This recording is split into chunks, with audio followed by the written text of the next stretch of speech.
Chapter 13 Unfinished Business.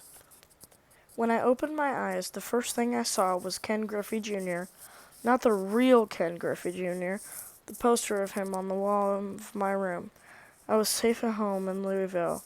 It felt great to be home, especially considering that I almost got killed when I was in 1947. The clock said it was 6:32. I bolted out of bed and ran to the mirror. I was a white kid again. I had almost forgotten what I looked like. I touched my face just to make sure it was me. I tiptoed into Mom's room. She was still asleep. Her eyes fluttered open, and when I stopped on a squeaky floorboard. "I did it, Mom," I whispered excitedly. "I went back. I wanted you to know I'm okay." "Did you meet Jackie Robinson?" she asked, wiping the sleep from her eyes. "Were the good old days as good as people say?" "Better, Mom." There was no way I was going to tell Mom everything. If she knew that Aunt nearly brained me with a bat, that kids chased me through streets, or the cops were after me, she would never let me travel through time again. It was really educational, Mom. I sugarcoated the adventure for her, describing it as if it had been a field trip to a museum. She loves that stuff. Mom got up and fixed me some breakfast. When we were done eating, I called Dad up to tell him I was back. He said he would stop over on the way to work, and 10 minutes later, the doorbell rang.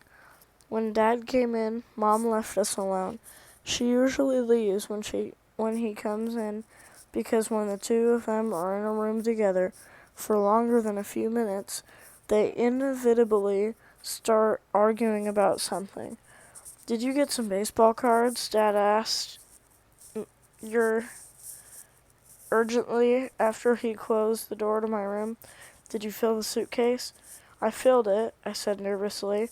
Didn't want to tell him how much the Bond bread cards were worth, because he would be that much more upset when he found out I wasn't able to bring them back with me. "Where is it?" Dad asked, looking around, rubbing his hands. "Did you get anything good?" "It's in the Dodger clubhouse." Dad pounded one fist against his other one. I knew he was going to be really mad that I hadn't brought the suitcase back with me, but there was nothing I could do about it. I told him everything that happened, including the part about the police chasing me. I told him all about Aunt and what he did to me. "Did you let that bully push you around?" Dad looked at me with disgust and disappointment. He had always taught me to stand up to bullies. It was one of the things Mom and Dad disagreed on. Mom always advised me to walk away from trouble. Dad always said I should fight back with my fists if necessary. Usually I fight back, and usually it gets me into trouble. It was dangerous, I told Dad. It was a different time. I could have been put in an orphanage, killed even. You have no idea what it's like to be black. "No, I don't," Dad admitted.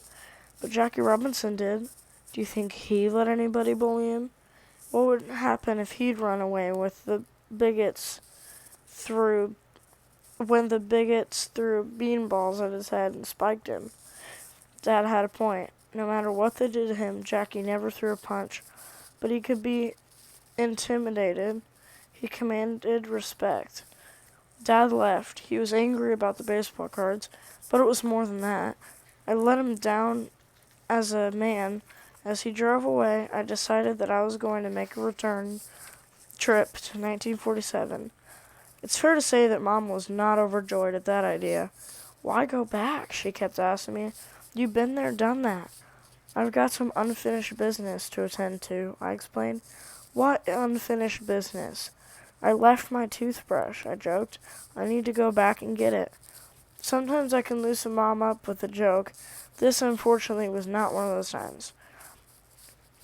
She crossed her arms in front of her, the international symbol for disapproval. "Oh, come on, Mom. Everything went fine last time." "Where will you eat?" "At Jackie's," I told her. His wife is a great cook. She's a nurse, too, so if anything happens to me, I'll be in good hands. After a lot of skillful arguing on my part, I convinced Mom to let me go back to 1947 once more.